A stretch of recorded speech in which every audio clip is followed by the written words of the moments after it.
This episode of Comics for Fun and Profit is brought to you by Threadless. More importantly, the Comics Fun Profit shop on Threadless at comicsfunprofit.threadless.com, where you can find, about half a dozen different designs, plenty of Comics for Fun and Profit themed merch. If you just want a t-shirt, you're good, and if you want sweatshirts or other swaggy items, and you can get anything. Phone cases, shower curtains, it runs the gamut. Skateboards, I think. So check that out. We've already sold several. We're excited about the fact that the folks that want to support us in this way are able to and wear our merch out in the real world. That's pretty exciting stuff. So get your Comics for Fun and Profit branded items at comicsfunprofit.threadless.com. Thank you for listening to Comics for Fun and Profit. This is Kyle and Drew with your sneak peek at next week. Episode number 808 for comics originally coming out March the 14th and March the 15th. But before Drew and I get into what's coming up in your local comic book shops this coming Tuesday and Wednesday, Drew, how is it going and what do we got going on in the world of comics? Pretty good. Are those little chickens I hear in the background? Yeah, you may hear some peeps. I have some 3-week-old chickens in the background. On this episode of Chickens for Fun and Profit. It's exactly. we talk about chicken maintenance and egg production. All right, so you buy them at 3 days old. You want to keep the temperature at about 95 degrees for the first week there. You're doing the high-protein chick starter. Make sure they keep plenty of water and keep their bedding fresh.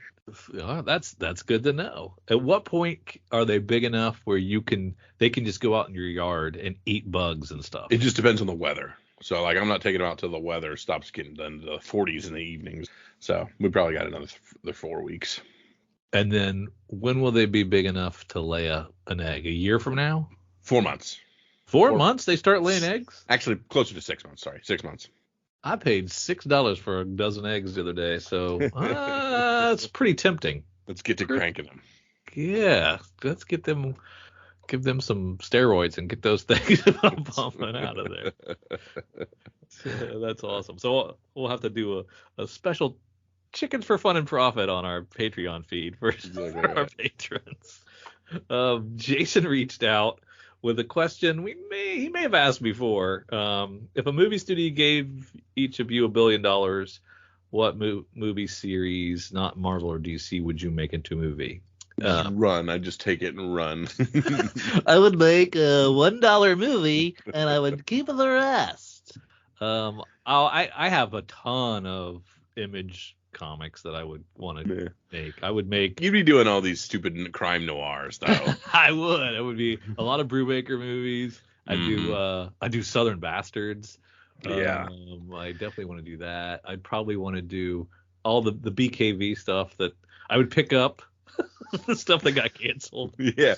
We'd redo Why the Last Man correctly. Reboot that. Obviously Saga's the big dog answer. Yeah. Finish. Rat Queens. Yeah. I mean, especially with we see the D&D movie coming out. Yeah. And all I can think is crap. Rat Queens would have made such a dope movie. That's true. That could have been something. But yeah, those would be. I mean, I'm not big into horror, but Something Is Killing the Children is going to make a great series. Yeah. It's just going to be done so well. I can't wait. He also asked who you choose to direct it. I'd direct it myself. And movies don't need to be directed nowadays. That I don't think there's any auteurs out there really making great movies. Who's directing the John Wick stuff? Oh yeah. That stuff's pretty good. Yeah. And like a Fincher, but it's just it'd have to be the right. So he could do the crime noir stuff. Absolutely. Have Fincher do that. Yeah. That makes sense. Stars, I don't care about casting. Yeah, I don't care about casting. Give me Awesome Unknowns. I will run the casting couch though for the female lead. Easy, Harvey. But Jason, I think you've asked this question 14 different ways. I think we've got it. I think we've covered it. I have changed the answer. This is the first time Rat Queens has come out, so keep That's asking true. because Keep I asking, keep bitch. changing my answers. Yeah. Hey, Drew, I found a nice little life hack. Guess what it is? I wonder. I might have the same thing. You tell There me. you go. It's these neat little magic mind elixirs. It's this little all natural drink to drink in the morning, a productivity drink, I think they call it. Yeah. It's pretty cool stuff. It's got matcha in it, which Yeah. I've never been able to like afford matcha because it's a very high price like green tea. That's I don't know, they pull it from the mountaintops or something. Yeah. But it's like a concentrated version of matcha, and it's like the best green tea flavor you'll ever taste. Absolutely. But I drink this with my coffee in the mornings, and work days. My mornings are uber productive. I don't know, like I'm not bouncing off the walls or anything. I just have like a little more energy, a little more clarity. It's not. It makes my mind magic, I guess. You know what I mean? See, for me, it solved a nice little problem. I have this unfortunate energy drink obsession. I drink one to get ready in the morning as I go, the 140 milligrams of caffeine or whatever. But then midway through my 8-hour day, I talk myself into having a second one. And that's a little too much. It becomes kind of an expensive day. That's a lot of caffeine, and I'm still getting the crash from it. So I'm working on weaning my way off of that second energy drink, just having a little bit of caffeine in the morning. And these magic minds help me kind of finesse that way through, keep the sustained energy through the day, and not have to do a whole nother big giant energy drink the second half of the day. It's cut my my pots of coffee from 2 to 1, which is a healthy choice. Absolutely. I'm burning through these, so I'm going to be using our code to restock. And you go to magicmind.co/comicsfunprofit and use our code comicsfunprofit, you get 56% off the subscription for the next 10 days with this code. You can use that same code, comicsfunprofit, to get 20% off, but you get 50% off if you do the subscription model in the next 10 days. So 56% off. They're really hooking you up. Yeah, more than half. More than half. I'm no math whiz, but that's pretty good. So yeah, check out Magic Mind. We like it. And we think it's helping us make some healthy choices, which is what we need to do. Absolutely. Well, this time we are going to we finished Image, we finished DC, we finished Marvel. This time we're going to start with Boom and go through some of our mid-tier publishers in our May releases, so the March previews. There you go. We're starting with well, it looks like we're starting with Ghost Lore. No, we zigged when we should have zagged. That's not really as listed, is it? No, that's just the cover page for Boom. That's just an ad. Yep. So we're going to go into another Buffy the Vampire Slayer. Buffy the last Vampire Slayer of the last summer. I've heard that before. $8 one shot. Yeah. I wonder if did you? I think I asked you this. Did you ever watch that show? I saw the OG movie, but I did not watch any of the actual show. I believe that's where I left off as well. Yeah. The OG movie was what's his face in the movie or in the show? What's his face, man? Mandalorian, Last of Us, Pedro Pascal. Oh, really? Yeah, I can't remember which one he was. He was in one of them because he was talking about Sarah Michelle gellar. Oh, because he was like a minor bit player. It was the show. Yeah, it was the show. I'm pretty sure it was a show. So Ghost Lore #1. It's a 12-issue Colin Bunn book, illustrated by Leo Max, all caps. Brian Hearn. I don't know what that's about. New supernatural ongoing series, fans of Philadelphia and Bone Orchard, Black Feathers. Not the original. If you're a fan of the original Bone Orchard, this is not for you. But if you're a fan of Bone Orchard, Black Feathers, and Philadelphia, then this might be for you. That's weird. Basket Full of Heads is who Leo Max is. I knew I recognized that from somewhere. Was he always capitalized, or did he just get his capitalized? It feels like that's new. Be on the lookout, because Jenny Frison is getting one of these covers. Oh, there it is. We actually get to see it. There it is. Yeah. Yeah. I like when she draws pretty girls, not scary stuff. Oh, there I mean, it is. It's not bad. I got introduced to her as the scary stuff. So Yeah. Oh, that's true. You know, I was just thinking about doing a reread of Revival. if If I ever get bored with the new stuff, that's one I need to reread. you ever make it under 13 books a day. Yeah, exactly. A lot of good stuff there. Yep. We're gonna collect. Yep. Once Upon a Time at the End of the World, volume Which 1, I've only Jason read Aaron. the first issue of, and I liked it. I just haven't got back around to the rest of them. But yeah, the first issue was really good. The Expanse is giving us a second issue of its 12. Yeah, probably not unless you've read the book. Watch the show. Will you enjoy this book? I would guess. Yeah. Then we get the Flaviano and Dave Johnson Grim Reaper pack for Grim 1 through 5. They've been doing this thing where they've been recollecting the 5 of them and just doing them with specialty covers. So it's not a trade. It's 5 loose. It's 5 loose with new covers. That's weird, right? Yeah. So it's like second prints, but it's probably been through its multiple printing. Here's how they sell it. Whether you missed out on the widely sold out early issues of Grimm or are just an avid collector, this limited edition Grim Reaper pack of 1 through 5 will never be resurrected with a reprint, so don't let it slip away. Featuring 5 brand new exclusive covers by David Johnson. Who's doing this Dan Mora?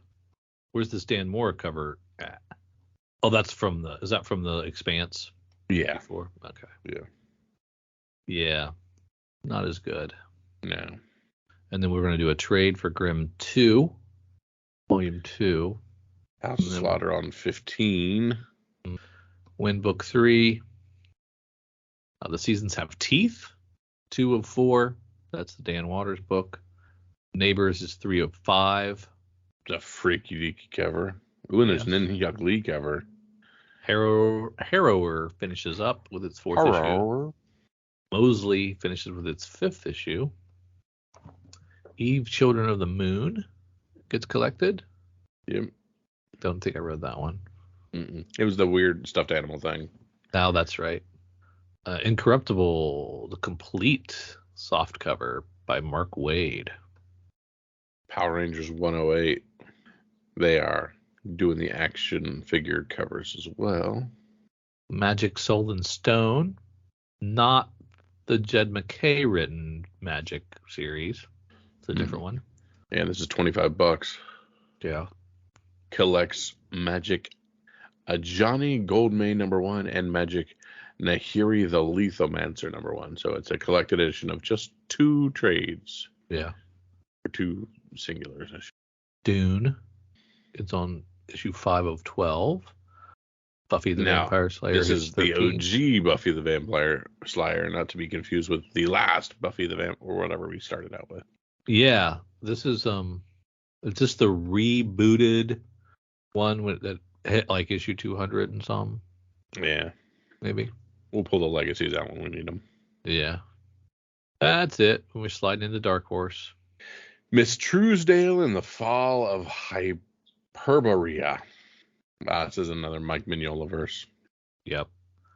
Which they don't have a lot going on. So, Lonesome Hunters gets a sequel, Tyler Crook book. It's called the Wolf Child. That's first issue. Murder Inc. Jagger Rose, 1 of 6. Brian Michael Bendis. And your boy Michael Avon Oming. Hey. That's cool. Did I read Murder Inc.? Don't think so. Survival #1 from Sean Lewis. Brendan Everett on art. That's what's that about. This about. Is a book that takes place in Alaska. Plane crash. Red Dawn meets 30 Days of Night. Okay. Ooh, okay. That's pretty good. I actually like the whole. I like the whole. Up in the Pacific Arctic and all that area, it's night for long periods of time, so therefore that would be perfect for a vampire scenario. I like that actually. So it's a good concept. Yeah. Yeah. It isn't like 30 Days of Night. Isn't that a zombie? Is that zombies? No, it's vampires. Oh, it's vampires. Okay. Yeah. The Flux House imprint gives us Hairball #2 of 4. The Matt Kent, Tyler Jenkins book. And issue 4 of 5 on Blue Book. James Tinian, the 4th book. Not this 4th book, but James Tinian, the 4th, his book. Clear finishes up with its 3rd of 3. And a Master of the Universe finishes up. It's a Tim Seeley book. Yeah, just a nice little 4-issue run there. We're still milking Stranger Things. This is Tales from Hawkins. It's 2nd of 4. But it's the Murray Bowman stuff. I think I'd read. Yeah, I think I would definitely read a Murray Bowman book. So that I may jump on this one. That was my least favorite part of that series. You didn't like him? Oh, I think he's awesome. No, the Russian guy. No, he's not the Russian guy. He was the tech guy, right? Yeah. Yeah, he was all right.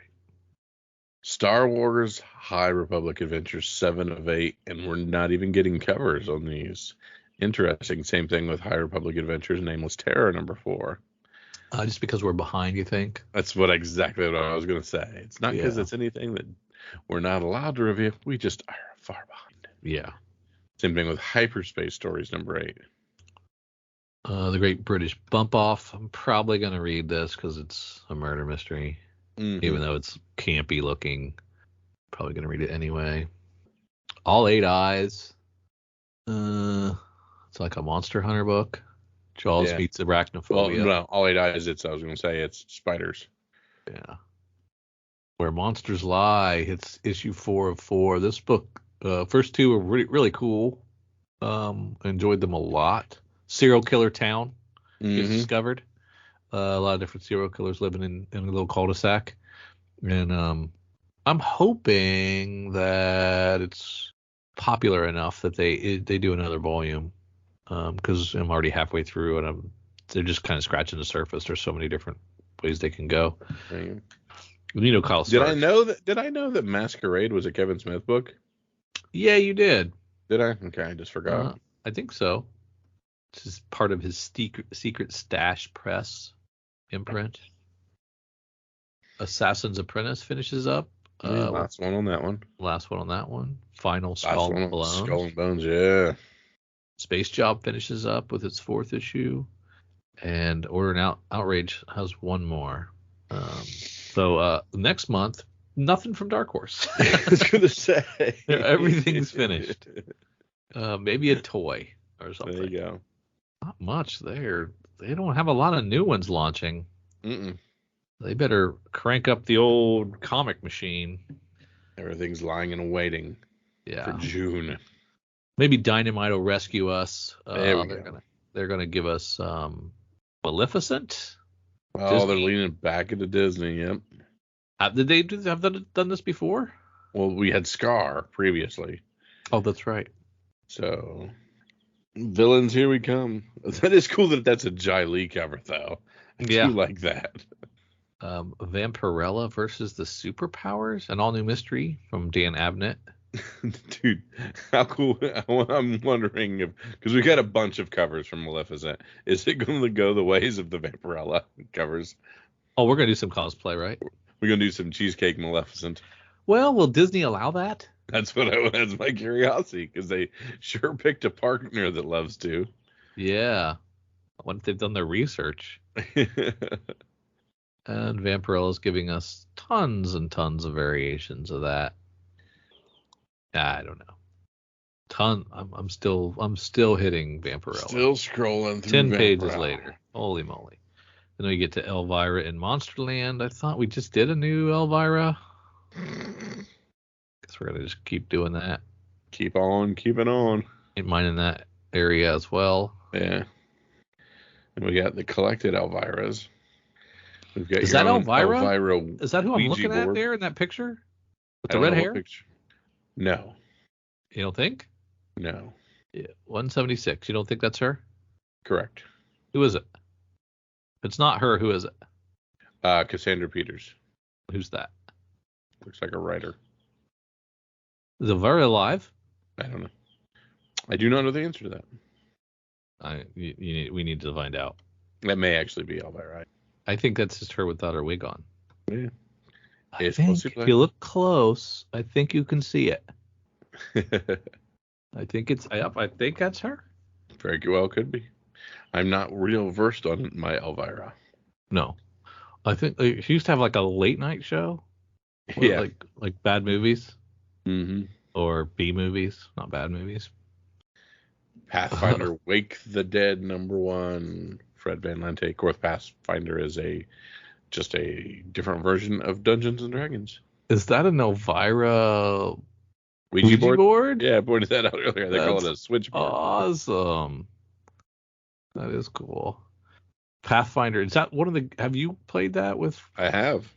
And?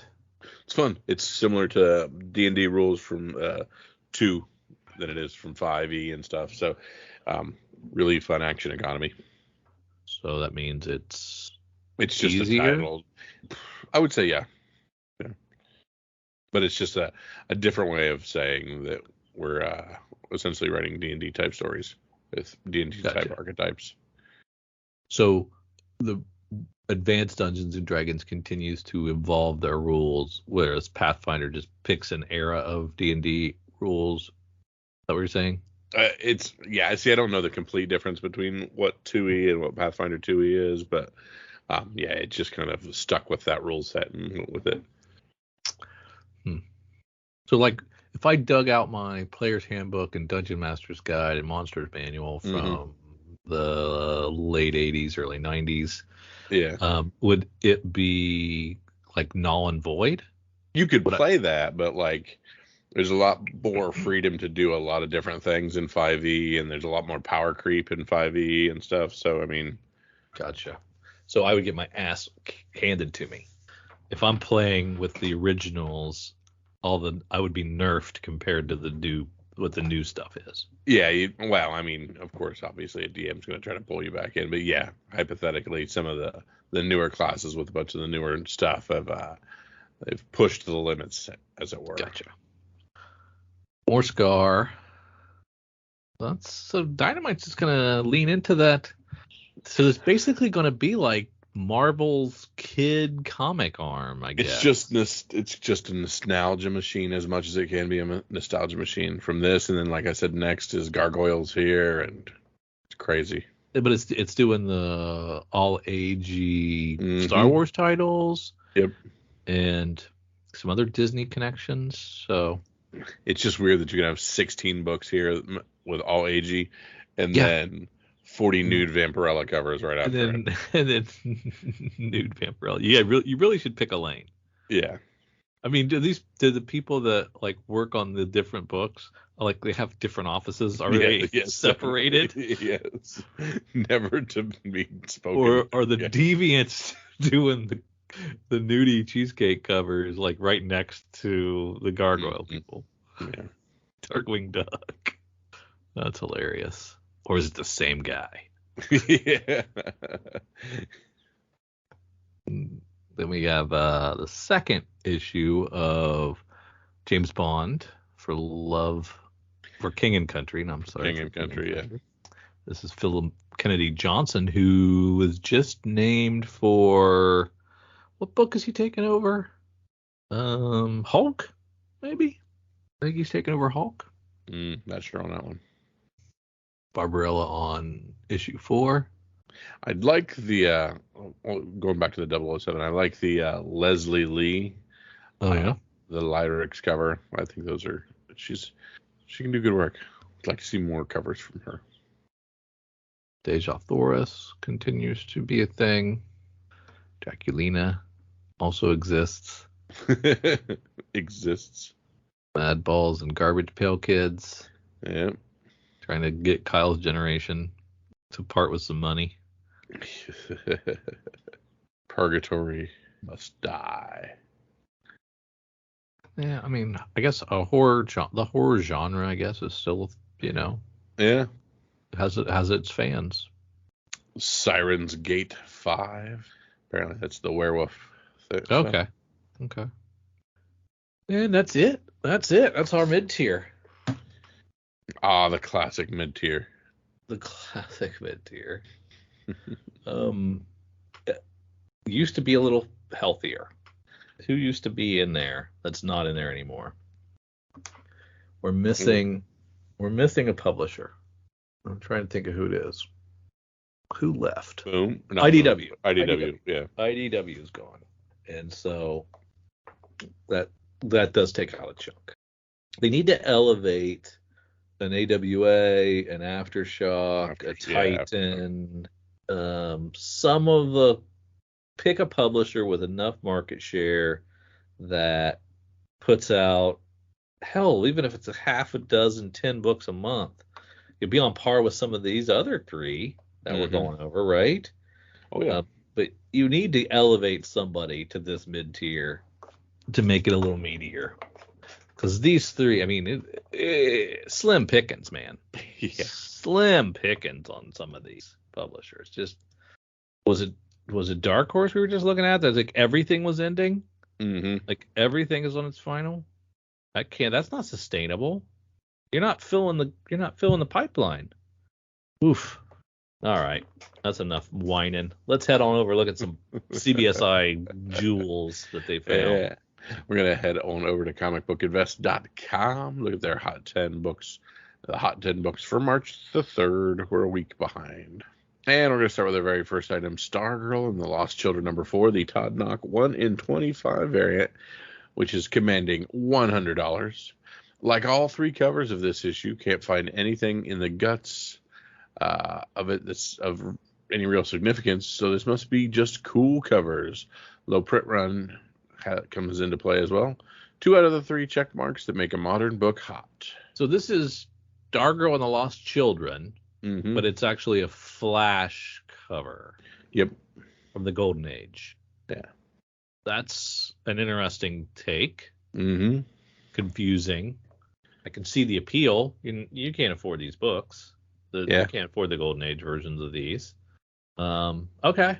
All right. Why not? We've homaged everything else. Let's do it. Even though it doesn't really have any connection to Stargirl, right? Yeah. Correct. Okay. All right. At rank 2, we have Something is Killing the Children #27, the Comics Pro variant. This is also commanding $100. Not sure how many of these were available at Comics Pro, but this right now is the clear winner from this year's show. Something is Killing the Children has made a nice rebound for sure. Rebound from what? Like from their highs, I guess? Yeah, well, they faded for a small bit, and now that... Yeah, gotcha. Yeah, they're being optioned or whatnot, they're back up. At rank 3, Contest of Champions #1, the Lanilel Francis U 1 in 25. Another $100 raw book. CGC 9.8's $850. White Fox Speculation is back again. Tons of variants for this issue, but this is the rarest of them all. Okay. At rank 4, Something is Killing the Children #5. $220 for raw, CGC 9.6 for $280. This is the lowest print run for any regular Something is Killing the Children issue. Incredible cover and cameos. This book checks all those boxes. Okay. How can you have $220 on a raw and only $280 for a CGC book? Because it's a 9.6, it's not 9.8. Really, though? Yeah. I mean, it's still been processed. It's still $40 worth of processing. So really, you're gonna, because it's a modern book, it's either a 9.8 or it's garbage. Correct. At rank 5, Deadly Neighborhood Spider-Man #5, $20 to $25. First appearance of Dream Spider. How many spiders can we actually friggin' have? That's enough spiders. I'm done with spiders. Yeah. At rank 6, G.I. Joe #21 Silver Foil variant from 2003. A CGC 9.8 is $1,200. 9.6, $800. A G.I. Joe Grail for a lot of fans. This one is a great Turner cover. Out of my price range for sure, but keep trying to find these. This is a Grail because it's the silver foil, or there's somebody. I mean, it's got a bunch of. It's got Snake Eyes. It's got Snow Job or whatever. It's got.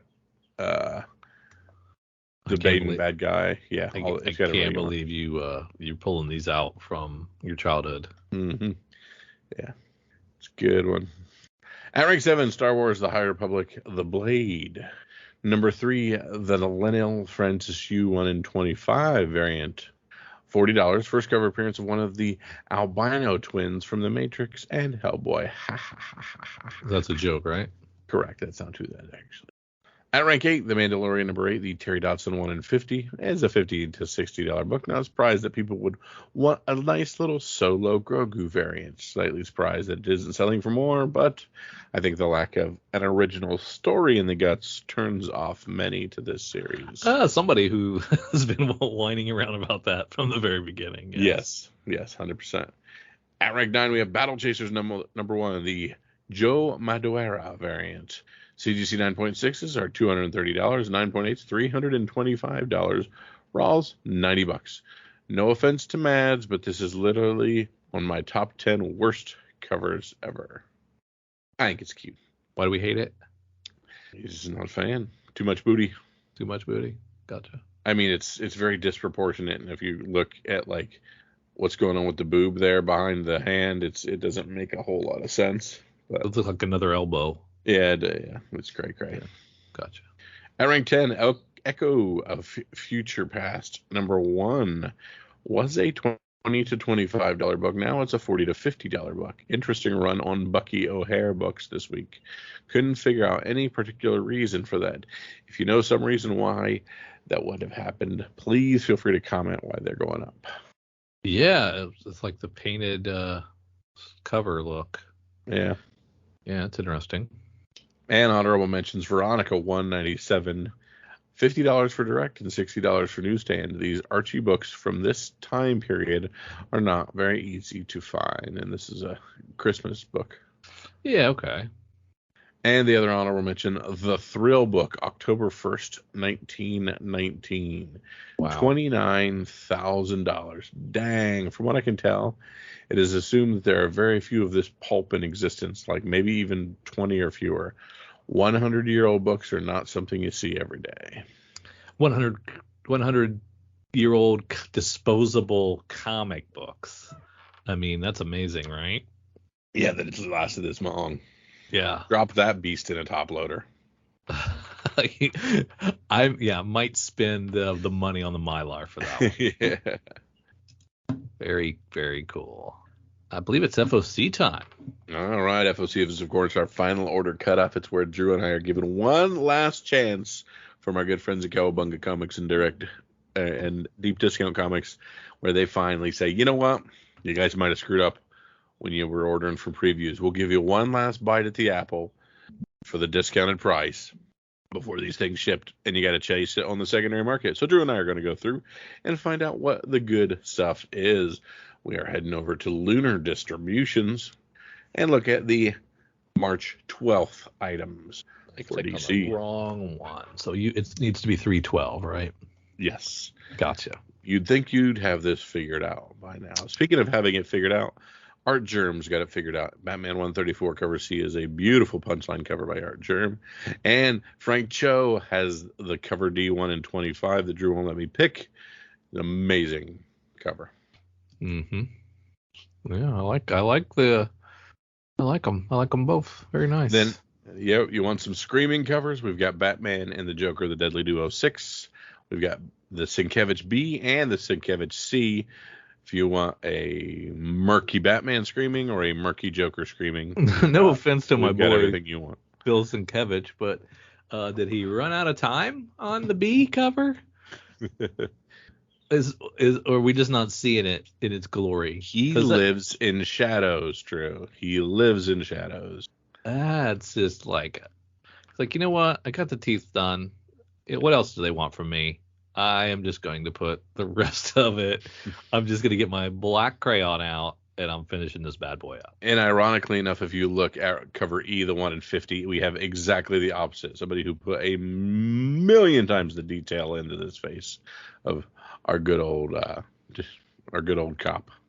Oh, Gordon. Yep. Yeah. Commissioner Gordon. Didn't bother coloring it. Oh, for love. I don't know. I don't understand the appeal of sketch. I really don't. Oh, yeah? Yeah. The purity without the color. I guess, yeah. I guess you see the line work a little more clearly. That makes sense. Man, you ever look at a 1 in 100 and think, boy, why would you pick that artist for the like expensive book? Yeah. Getting those vibes from Batman and the Joker, the Deadly Duo, number 6, this John McCrae variant. Yeah. I mean, if you flipped it with the 1 in 25, and you gave Gillum March the 1 in 100. Yeah. I can see that there being enough Gillum March people out there to chase that. Maybe I'm missing something on the John McCrae. It's like a old school-ish. That print run can't be high. I don't know who's gone after it. Don't know either. So that means it's going to be scarce. It means it doesn't matter what it looks like. I guess not. I guess if there's only 4 of them, people will really want it. Batman Vengeance of Bane gets a one-shot. It's a facsimile edition. Facsimile, yeah. Count Dante's #1 from Scout Comics. Deceased War of the Undead Gods finishes. Let's see if it stays dead.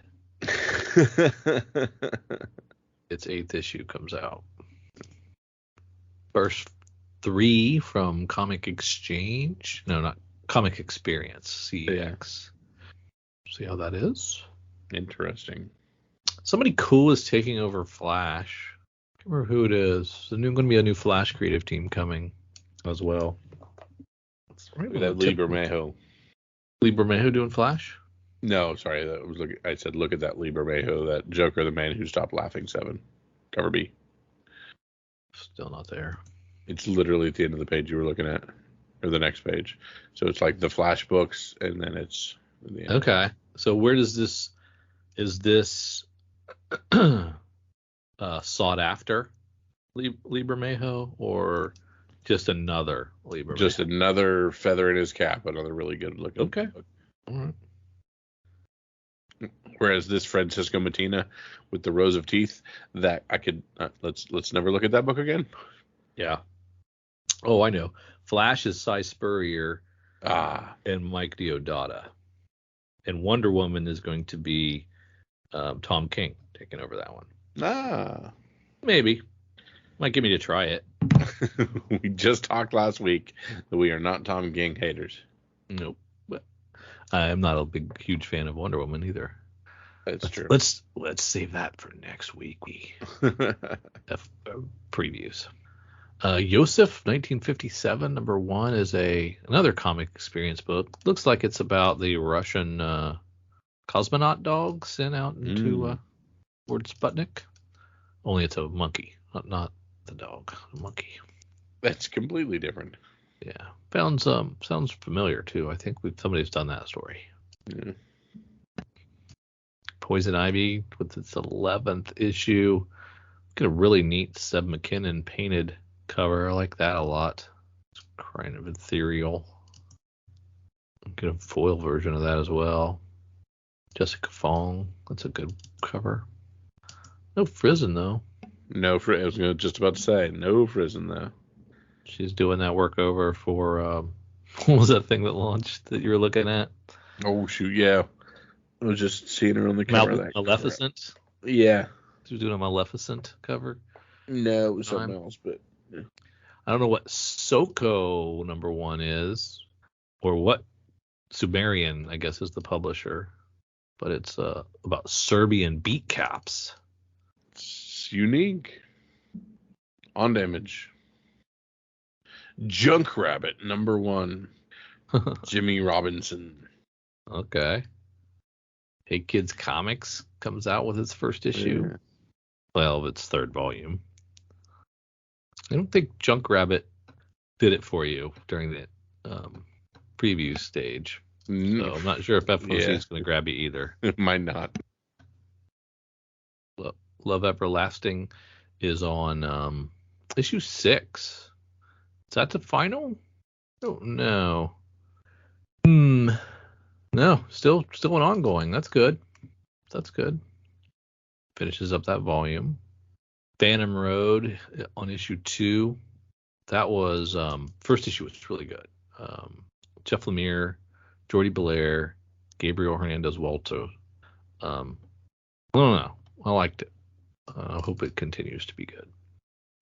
Nightclub is on 4 of 6. For some reason, I thought that was a 4-issue series about the YouTube wannabe kids that become vampires. Only got a couple more before it bails. We're going to reissue Postal as a compendium, the complete collection. Curious what's all in that. I love that book. 25 issues of Postal Laurel, and Postal Mark. So 27 issues or so. All right, that seems fair. $40 minus your discounts. Well worth it. Stillwater hits issue 18. Is this penultimate or final? Yeah, series finale. After all these years, the town of Stillwater is no longer still. Reaches its epic extra length conclusion for $5. I hope he hits the landing. The last couple have been kind of shaky for me. Sweet Paprika gets a black, white, and pink one shot. And Walking Dead Deluxe comes back with its 60th issue. Can't remember who they bring on for that. And we're still getting 3 covers. Still 3 covers when I said they'd stop doing that, right? That's all for Image. I'm going to head down to Boom. Mosley, I don't think I read that one. Seasons Have Teeth. I'm looking forward to reading that one. Dan Waters. At least to give that a sample. What's a conflict photographer? I assume they send him to wars. Drop into like hot zones or something. Yeah. I'll give it a shot. I don't know that'll stick. We shall see. Yeah. Dark Horse gives us the second issue of Clear and the first of Hairball. Yeah, my man. It's freaky. Yeah. That might be a good one. Star Wars High Republic 5 of 8. They're again not giving us the cover art on even that, and we are a couple weeks away. Where are you at? Oh, I see. Yeah, I was Dark Horse after and Skull, Star Wars. After Skull and Bones. Yeah. Before Where Monsters Lie. Then down in IDW, getting 5th issue of Dark Seas and another TMNT Last Ronin Lost Years. With an Eastman cover we're not getting. We're not going to see that. Yep. Gavin Smith doing the cover C. That's good to see. Yeah. Like Gavin Smith. Marvel's got lots of Marvel stuff. Second printing for Cosmic Ghost Rider #1. Mm-hmm. Ooh, another Fantastic Four, issue 6, finishing out the arc. Hope it finishes strong. We're relaunching Guardians of the Galaxy. Who's going to do this? Oh shoot, who was it? I Colin like the Kelly, Jackson Lanzing. Yeah, I like the Western theme of it. Yeah, Derek 2 cover's pretty nice. Very great Electro cover for Miles Morales #5. Alex Ross Electro cover's pretty great. The timeless. And then Alex Ross is doing a Kingpin cover for Moon Knight. Mm-hmm. Pretty great. I like that cover A. Stefan Segovia. Are we still on Moon Knight? Yep. With the 2 Bowie knives. I don't mind the Tom Riley. Yep, not a bad one either. Bloody Fists. Looks like you're going to need to buy all 3. Might have to. Interesting. I like that cover for SpiderGwen Shadow Clones #1, the second print. Yeah. That might be a second print worth picking up. I like that. Yeah. Star Wars Dr. Aphra hits issue 30. Did we let the first volume hit 30? Might have. Might have. Out there. I think it wasn't much more than the 30s if it did. Before we relaunched it. Got to get that #1. I really like the look of the anniversary cover. Looks like the cards. The Jedi cards. Oh, okay. Remember the tops? Were they tops that did those cards? I can't remember. Sounds right. We're going to do an Ewoks book. Could Ewoks capture some magic? I don't know. First Dr. Aphra series went to issue 40. Okay. So we're in the ballpark again. About time to relaunch. Another X-23. And another X-Men #1 facsimile. Dynamite's going to give us that first Scar. Yeah, with 30 covers. Yeah. They're all pretty nice, though. They all seemed well drawn. Yeah. Did we get a Del Auto? Is there a regular Del Auto? Doesn't seem like there's it's not like an easy thing to draw. Yeah. Tiger, lion, right? There's an FOC. Okay, so there's a bunch of covers. There's an FOC version. Then there's an FOC ratio version. Is it that Jai Lee?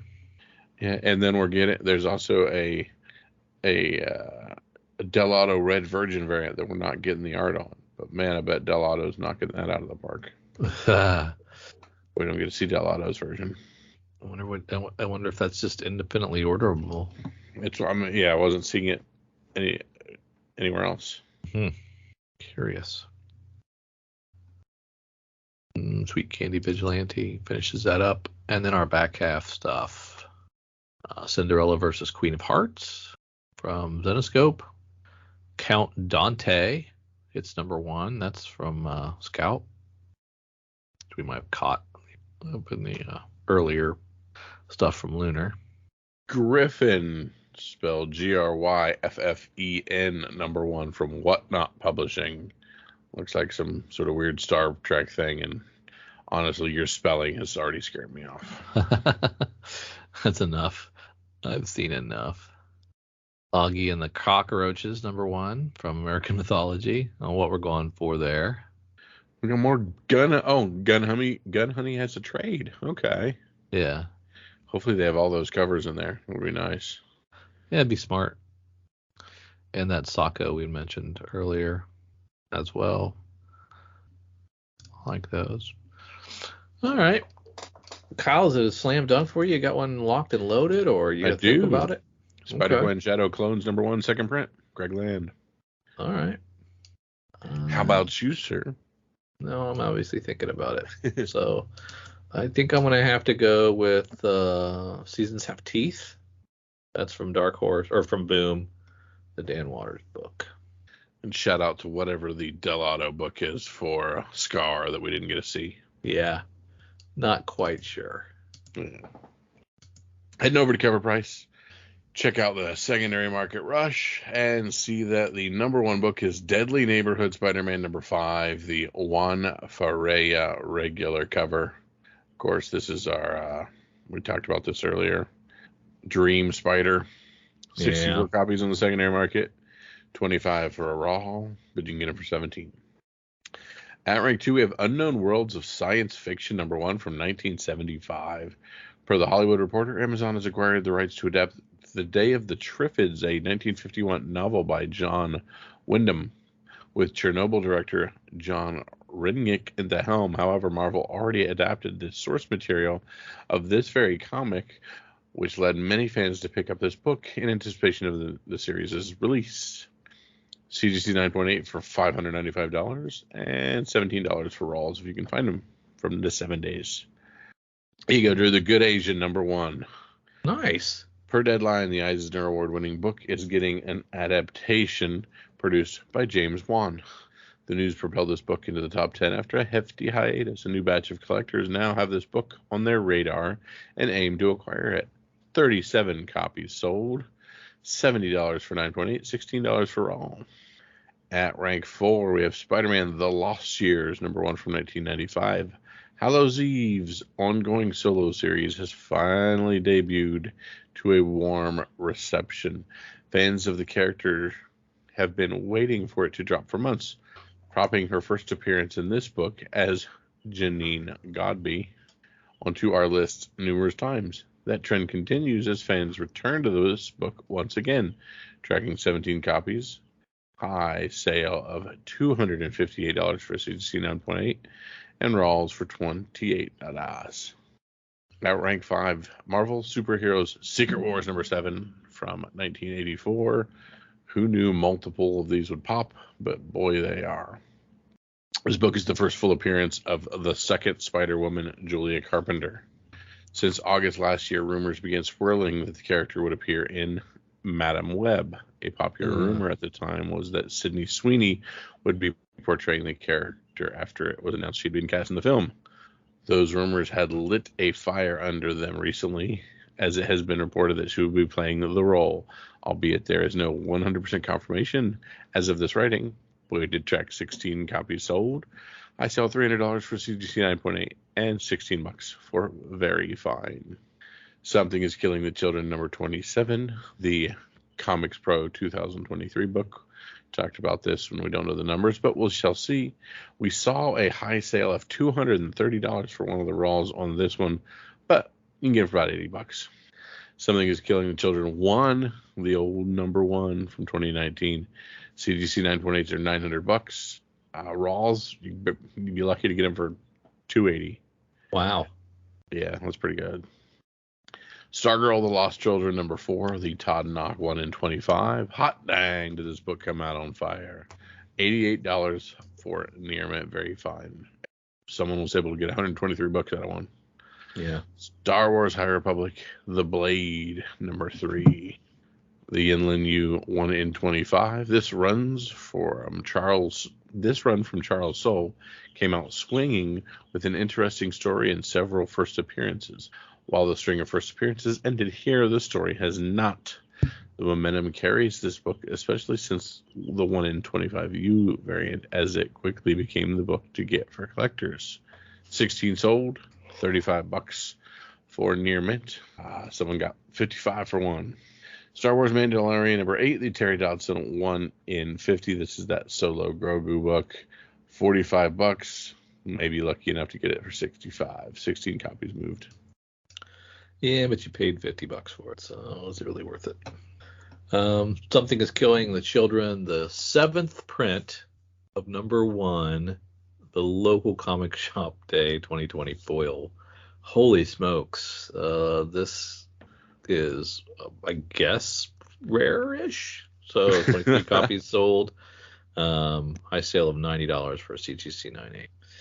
At rank 12, we have the Omega Man number 3 from 1983, first Lobo. 36 copies sold, $400 for a 9.8. Raw's around $85. Rank 13, Wolverine number 1 from 1982. The miniseries, very solid seller. 28 more copies sold. High sale of $440 for a CGC 9.8. Raws at 46. I've passed on that book for $10 multiple times throughout the 90s for sure. Maybe well into the 2000s. Avengers Annual 21 comes in at rank 14. This is from 1992. More Quantum Mania spoilers at this point. You should probably have either seen the book or been spoiled already. But this is a Victor Timely appearance. 45 copies sold. High sale $285 for a 9.8. Raw's around $18. Good old Victor Timely. Yeah. Second print of The Good Asian, number 1. 12 copies sold. $15 for a Raw. At rank 16, we have the Star Wars Mandalorian number 1. The one I was so disappointed in. 21 copies sold. High sale of $75 for a CGC 9.8. You can buy mine for a ham sandwich. I don't want it. Rank 17, we have Hulk number 1 from 2008. This is Thunderbolt Ross, Red Hulk. 16 more copies of this sold. High sale of $285. CGC 9.8. And Raw's around $60. X-Men number 1 comes in at rank 18. This is the 1991 Jim Lee 8 million copy seller. 13 copies sold of this with a high sale of $108.50 for a CGC 9.8 for a $1 book. I guess it's not a $1 book anymore. I guess it's not a $1 book anymore, but it was a $1 book. Yeah. Marvel Superhero Secret Wars number 8. That's the black costume. Comes in at rank 19. The black Spidey suit. 23 more copies of this sold. High sale of $631 for a CGC 9.8, and Raw's around $168. And rounding out the top 20 from 1998 image is something called Battle Chasers #1. This series is going to resume once again after 2 decades being away with its issue number 10. Quite the hiatus. I guess I should stop giving Saga such grief. Exactly, no kidding. Coming back after a successful 2017 video game based on the series and a TV show currently in the works. So 13 copies of this sold with a high sale of $132.99 for a CGC 9.8. And I'm going to have to click on it because I don't remember this from 98. And what does Battle Chasers look like?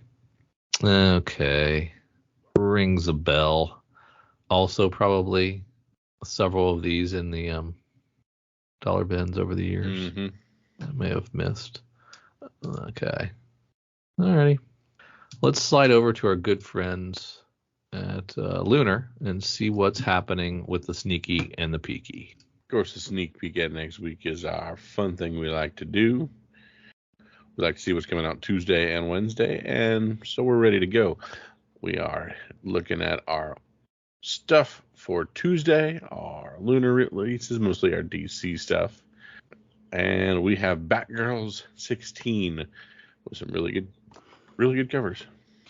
Yeah, I love their color palette, man. They're really solid. Well thought out, and they stick to it. I don't love reading it, but it's okay. Billionaire Cult of Dogs gives us the penultimate 5th of 6 issues.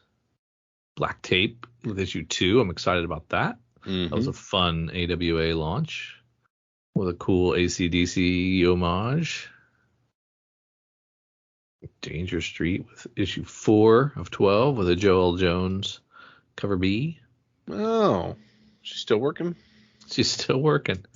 I think she must be doing like storyboards or something because she has not been very active in the comic world. She must be making her money somewhere else. Junction Jones is a scout book we've got here. Cool. New launch. Justice Society gets issue 3. Lazarus Planet. Still milking that bad boy. We're at Revenge of the Gods now, which is a 4-issue series. Feels like that little event's been going on for quite some time. Miss Meow, also penultimate with 7 of 8. Multiversity Harley Screws Up the DCU, a 1 of 6 issue series. Superman Lost, #1. This is a 10-issue Superman series by Christopher Priest. I had forgotten about this. Looks like it's a legit tale, or is this an Elseworlds deal? Doesn't seem to be Black Label. I was going to say. It's just part of Superman's 85th celebration. Mm-hmm. And so let's let Christopher Priest loose to do one. Okay. Write a fun little thing and hurry up and wrap it up. 10 issues. We'll see if they get it out in this calendar year. Probably not. And Wildcats 5. And that's about it from the good friends at Lunar. So let's go see what Image has to do. Time for a break from our show to pay the bills. Check out beacons.ai/comicsfunprofit for all the C4 FAP links you could ever need, all in one place. You can provide feedback, listen, support, share, enjoy these. We have our Patreon there. You can buy us a beer or a coffee. You can check out our Instagrams, our Twitters, our Facebooks. Check out our YouTube page.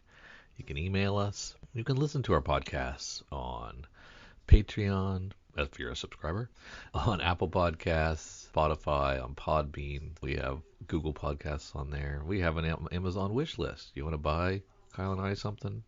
Fine. You can do that here. We appreciate it. We have Kyle's RPG podcast listed on there, so you can check out his Dork Day Afternoon offerings. We have Cowabunga links, so you can check out the Cowabunga Deep Discount FOC and pre-order list. Get on that. That's RLCS, so you can check that out as well. And we want to just give you opportunities to say hi, to check out what we're doing, support us if you would like, or just listen. Check out beacons.ai/comics fun profit for all the C4 FAP links you could ever need. Thanks. Back to the show. All against all, number 4. And Art Brute. I'm sorry to say, Art Brute is going away, Drew. That's okay. I couldn't even finish issue 3. Black Cloak 3. That's been a good one. And we're getting Forged number 1. Just the one cover on Forged. Greg Rucka, Art Troutman. Yeah, I think we talked about this during FOC. We were surprised there was only one cover. A lot of restraint there. Should that be a red flag? Or an opportunity. Yeah. Wonder how I Hate Fairyland's doing the second time around. Image continues to celebrate its 30th anniversary into its 31st anniversary with the 11th of 12. I don't think they could have figured that timing out a little better, but you know what? I guess that makes perfect sense, you know, but you continue to celebrate it because you've had delays and it's extended beyond your year. I guess that makes perfect sense for a comic company. I mean, fake it till you make it. So just celebrate like you're actually playing something. Yeah. We just wanted to celebrate our 30th anniversary during our 29th, and it's extended to our 30th. Or we started in our 30th, and it went over to our 31st. One or the other. We knew what we were doing. Little Monsters hits number 11. No One. 1 of 10. Kyle Higgins, Brian Buccioletta. Did we say this was part of the Massiverse? Yeah. Oh, is it? Which made me angry. Oh, it's like, that's a really good concept. Oh, wait, there's a superhero in it. Oh, wait, that's part of Massive. Oh, I'm out. Noctera's back, Kyle, after a bit. No Breaks comes back. With a dope little Jai Lee cover, too. Yeah. It's been going for a while. Not sure how long. But it came back. Scott came back for us. Walking Dead gives us 5 covers for its 59th issue. Somebody die in this? I don't remember. 59. No idea. We're in the prison, leaving. We're in the process of leaving We're the out prison. of the damn prison. We're out of the damn prison. Yeah, I don't know. I don't know who we could. I don't know why they're doing 5. Just cause. Works out good because. Berserker finishes up at Boom after a couple of issues and a few. Well, I don't know if it's delays. I think they just skipped a few. Yeah, I don't know. Was it always bi-weekly or bi-monthly? Yeah, I think it was. No, I don't think it was in the beginning. No. But I wonder if I hope it sticks the landing. I hope Keanu got everything out of it that he wanted. And I hope he plays the guy. And it makes everybody all kinds of money. Mm-hmm. Dark Horse gives us Masters of the Universe 2. White Savior 3, along with the last Spy Superb. So I've got those stacked up. I haven't read either one of the first 2 of those yet. Another Star Wars High Republic Adventures Without a Cover. Nice. IDW is going to launch a Star Trek Defiant number 1. Is that the one where we had that David Aja cover we really liked? Ooh, yeah, that sounds right. Yeah. Big fan of that. Yep, there's that David Aja cover D. And Marvel is a lot of Avengers. Bishop War College. Hellcats first issue. Yeah, that should be fun. Especially the Momoko. I was a big fan of the Momoko. Well, yep. I like the Inyaku, but yeah. Yeah, that's good too. Miles Morales 4. The Bacalo variant is really nice. But I don't know if it's been done to death at this point. But I kind of like it. And then lots of Star Wars. Yoda an ongoing now? Was it always ongoing? I don't. They didn't. It was always an ongoing, but I honestly thought it would quickly turn into like a 1 through 8. Yeah. Yeah, I do too. Um, Excellent. Number 1. yep. I'm not sure what that is. I liked that Rico variant, R1CO variant.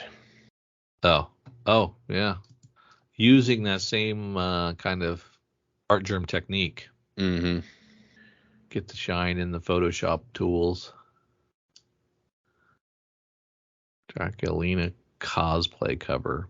My goodness. The old school Mad Balls Garbage Pail Kids poster cover. That's kind of neat. Looks like an old wrestling cover. Oh, okay. That's Or what you're poster. saying. Yeah. It's It's like neat. the Versus cover or Versus poster. From Frank Miller Presents LLC, we have Ancient Enemies, the Degeni. They're number 1. Beowulf from Comicsburg Publishing. A poem. Interesting. 13-year-old learns her cat has magic powers. That's interesting. Cauldron of Horrors, number 1 from AC Comics. Looks like an old pulp reprinting type style. Yeah, sorry, I was stuck looking at Millionaire Island, Cult of Dogs. An interesting Chia Pet cover. Yeah, I saw that one. You see that? Yeah, it's got the Chia Pet, but it's got a bunch of the other like purchased over the internet tchotchke stuff. Like I kind of lost in it. Junction Jones with its first issue from Scout Comics. Nowhere Man from Bad Kids Press. So it gets a first issue as well. It's a 10-issue series by Johnny Bluzet. Master Storyteller Johnny Bluzet. You know, Kyle, Master Storyteller Johnny Bluzet. You a big fan of his? I assumed that you knew him and you were going to expound. No, that's what it said. It called him Master Storyteller. Sorry, I'm caught in things like The Illusion Witch Book 1 to try to see if it's an homage, and I don't think it is. And then there's Kitty Black Dragon number 1 that I thought was kind of a contra cover, but I don't think it is. Yeah. Stray Sheep, which I thought was a copyright infringement on Stray Dogs, but it's not. Going to be a challenge. Got a lot of things to choose from. Kyle, who gets to go first? Ugh, I was hoping you would grab it. I mean, I'll go first, but you might be mad if I take yours. All right, go for it. I'm going to take Star Trek Defiant, the David Aja cover. Oh, that is a nice one. That was in my tabs here. That was in there. Yeah. I'm going to do the excellent number 1, the Rico variant. Okay. Yeah. It is very nice. Yeah. You are correct. Going to hope the Rico fans come out of the walls. Lots of Marvel love from you this week. Yeah, and it was weird. I'm there's not a whole lot that's slam dunk, but a lot of stuff really catches my eye. I've been just super lost in reading things. Yeah. There's some very interesting covers coming out and very interesting books coming out. Yeah, it's going to be a good week. So that's what we love from our comics. We love interesting and fun things that catch our eye, things that catch our ear. So definitely good stuff. So we want to thank you guys for following along with us. Head on over to patreon.com, search Comics for Fun and Profit. Find our Patreon, throw us a couple bucks, get welcomed into all the fun and craziness in the Slack channels and all the different conversations, the exclusive pods, and all the other fun stuff. So for Drew and for myself, see ya. As you know, our LCS is Cowabunga Comics, Lake Country, Wisconsin's best pop culture destination for new comics, back issues, gaming, retro video games, vinyl, and figures. Give them a call, 262-569-9999. Check them out online at cowabungacomics.com or follow them on Twitter at Incredicow. They are our LCS, and we utilize their deep discount mail order service to bring Oconomowoc, Wisconsin closer to us. They'll take care of you. Tell them Drew and Kyle sent you. Say hi to Eric and James from us. If you need an LCS, you can't go wrong with Cowabunga Comics.